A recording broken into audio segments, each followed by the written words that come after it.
in SME, and the whole array of that.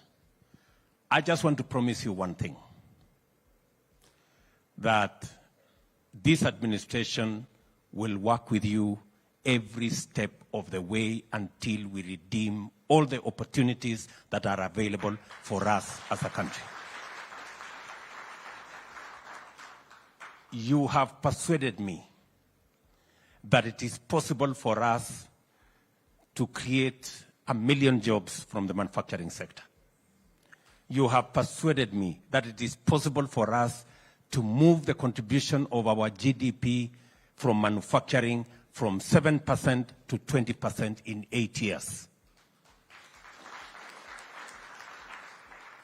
So all that is standing between us and 20% contribution from manufacturing and 1 million jobs, and all the opportunities that you have ably elaborated this morning, is continuous engagement, continuous consultation, working together, and everybody realizing that nobody has the monopoly of good ideas, sharing those ideas, and making sure that we move together as a country.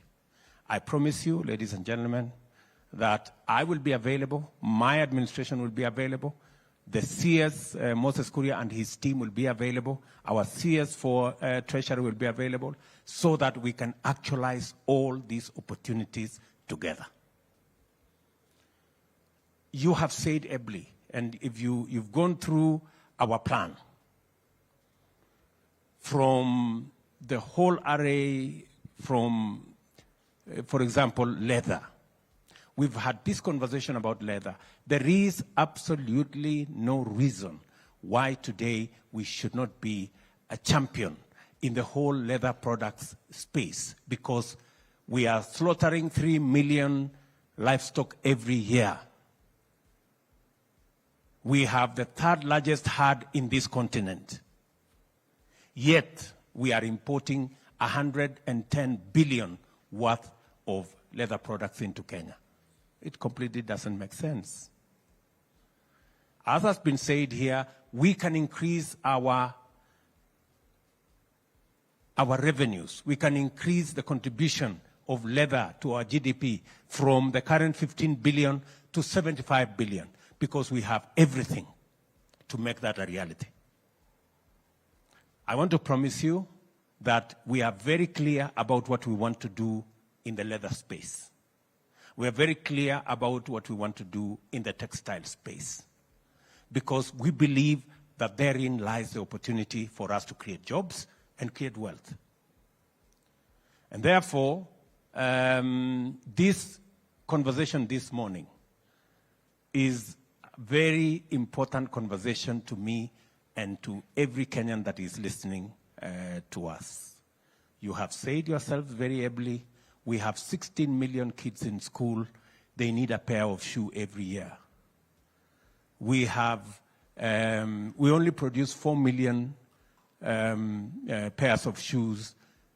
Never mind all the leather products that would come with it. And we have the raw material right here. The raw material is rotting, and yet we are importing leather products, shoes, using other people's hides and skin when ours is going to waste. It doesn't require any genius. You know, we don't have, there is nothing for us to have a conversation about. We just need to connect our raw materials to the market, jobs in between, money in between, and all of us will be doing well. So it is my intention that this great potential that we've always had, the great opportunity that we have always had, we must make it a reality in the next couple of years. And I am prepared, I am willing to work with you in that space. All the paperwork has been done. All the plans have been documented. All we need to do is to plug and play. Make sure we bring this to a reality. And ladies and gentlemen, I am here, lock, stock, and barrel to work with you so that we can actualize those opportunities. The leather space, the cotton value chain is a big value chain that can give us all the jobs we need. You just heard here, we have a market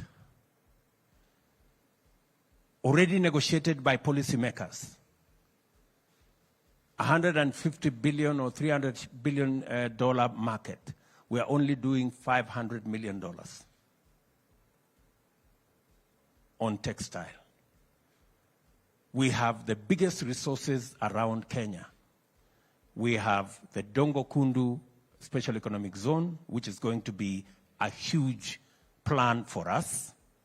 We have the Naivasha Industrial Zone, which is going to be another big investment opportunity for us as an administration, so that we can leverage on the steam that we have for free. We can leverage on the energy at a lower cost, and we can build the whole ecosystem that will aggregate what we are producing. Listening to the small producers that I listen to outside here, and listening to Tesh, it speaks to the power of aggregation. How do we make sure that every small producer and every small manufacturer and everybody who is adding some value to some product is aggregated and made possible for them to access the markets? I just want to ask industry, the captains of industry sitting here. Ladies and gentlemen, there is absolutely no reason why we are selling our tea and processed 95% in a space where we have the biggest competitive advantage. I want to promise you that whatever government is supposed to do, I have already had a conversation with our tea marketers, and I have told them that if it is required of me to invest in a common user facility so that we can add value to our tea, the government of Kenya is going to invest in a common user facility. It is not going to be possible and practical for us to continue to export our tea unprocessed. 95% of it, we are getting 120 billion now. We can get 300-400 billion shillings by merely adding value, period. The farmers are already working too hard to produce the tea. Who is failing our farmers? Our manufacturers. You guys. You're failing our farmers. Our farmers are producing all the tea. The third largest producer in the world. On half an acre, on 1 acre, on 2 acres. What we are doing, we are failing them because we are not adding value to what they are producing. We are continuing to sell our tea in the auction. We are getting peanuts for it, and many other people who do not have a single push, who do not have a single bush of tea, are making more money than us. Good people, our manufacturers, give us the value of our tea. You are the people who is standing between us and money. True? Our farmers are working so hard with close to 30 million units of herd of livestock.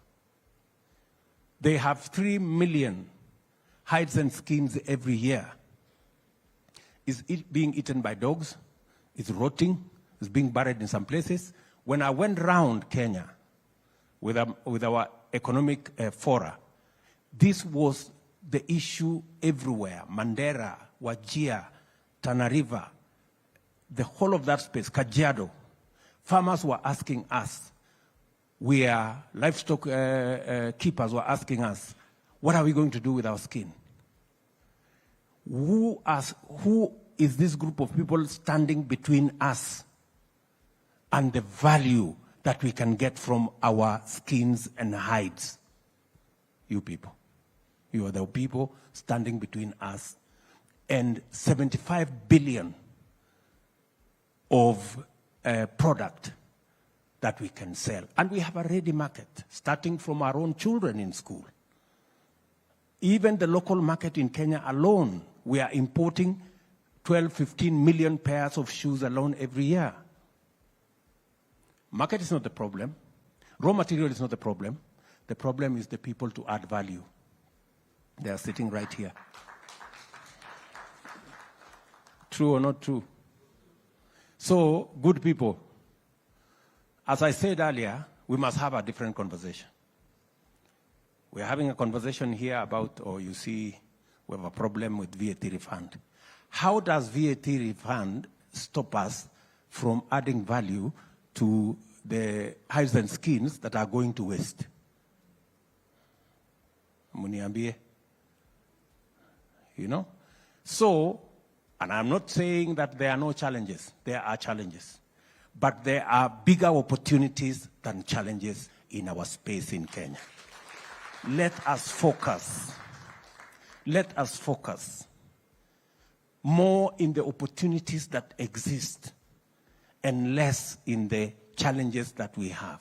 We can overcome the challenges by leveraging on the huge opportunity that we have.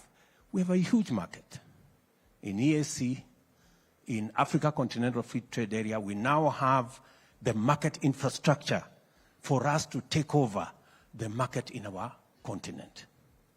The reason why our continent is importing milk, powder, food, is because Kenya has not taken its place. Kenya is supposed to be the country that would position Africa appropriately to be able to make sure that we supply every commodity, every product that we should. Instead, we are having a quarrel, small quarrel.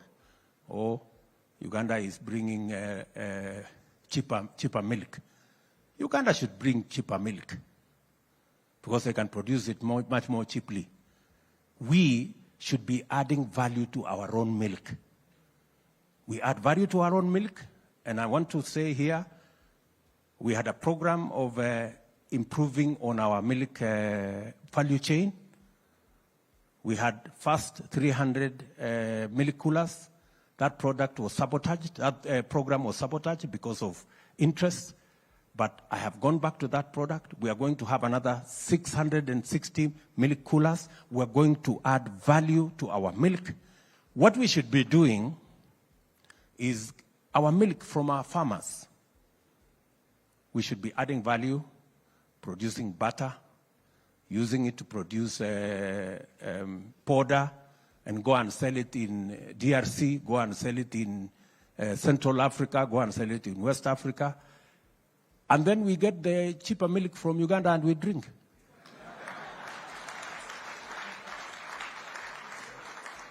Sindio? Yeah. Instead of having a quarrel with Uganda, why are we having a quarrel with Uganda? We are having a quarrel with Uganda because we have refused to take our rightful place in our continent. We should have made more steps and allow Uganda to come and occupy the next place as we move ahead. Are we together, good people? So we must have a different conversation. And I am happy that Moses is here. I have confidence in what Moses can do. I know he has a good brain. And working with you guys, yeah. This Moses Kuria, forget about the noise sometimes he makes. I promise you, he has a good brain. So we're going to work together in this space. And I want to give you, you know very well that I am not a lazy person. Yeah? So I will work with you and I will make sure that whatever opportunities that can be actualized, working together with you, we actualize those opportunities and move our manufacturing to 20% of our GDP in the next couple of years, 8 years, if not less.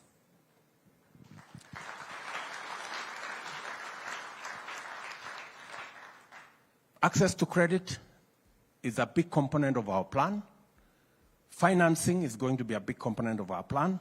There are some that we can cover with the Hustler Fund, but of course we have the Kenya KDC. KDC is going to cover your space. That is the area where we need to raise capital for industrialization, capital for manufacturing, capital for value addition, so that we can work with the SMEs, make sure they have access to credit, but also build the capacity of our Kenya Development Corporation so that we can also have resources available for the people in your space. So, good people, I am very happy this morning that we are having a progressive conversation. And I am very confident that going into the future, Kenya is going to move to the next level in our manufacturing and industrialization scale. I am looking forward, as we have all said, by 2030, we should be producing 1 million more jobs from manufacturing. We should take our manufacturing from the current 1 trillion of our GDP to maybe 3 or 4 trillion of our GDP. We should be able to move our contribution in terms of tax revenues and be able to work together. And I understand, and Mburu here will tell you, I have had a very intense conversation with him on matters tax. Yes, I've had a very intensive conversation with him. I have asked him very difficult questions because part of our revenue gets lost because the stamps that you use on your manufactured goods, we have more fake stamps than genuine stamps.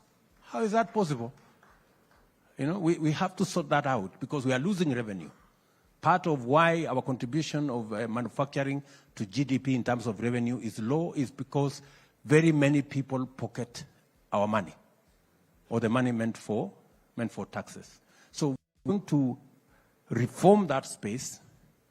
Mr. Mburu and his team have very clear instructions for me on where we should go. I believe that in the next 2 years, we should be able to move our revenues from 2 trillion to 3 trillion and to double it in the next 5 years.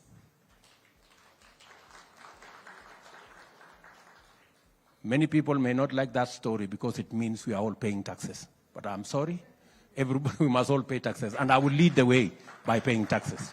There will be no exemptions for people who are politically connected. There will be no exemptions for nobody. It's going to be the same yardstick for everybody. Are we together? That's the direction we are going to go. And I want to promise you, good people, that we will also make our tax regime predictable. I agree with you. I agree with you.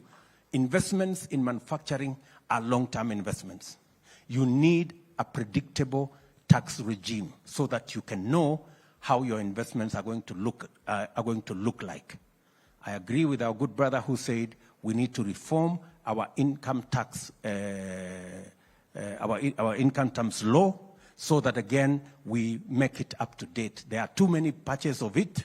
Nobody knows how it looked like in the first place. So I agree with you that we need to do some work around that space. But as I work hard with our legislators to be able to improve that space, please make the opportunities that we have in this manufacturing space a reality for our country. It's good for your businesses. It's good for our agenda of job creation. It's good for our agenda of export-led growth, and it's good for everybody. So let me leave it there. I'm sorry. I really should have given more time to this meeting.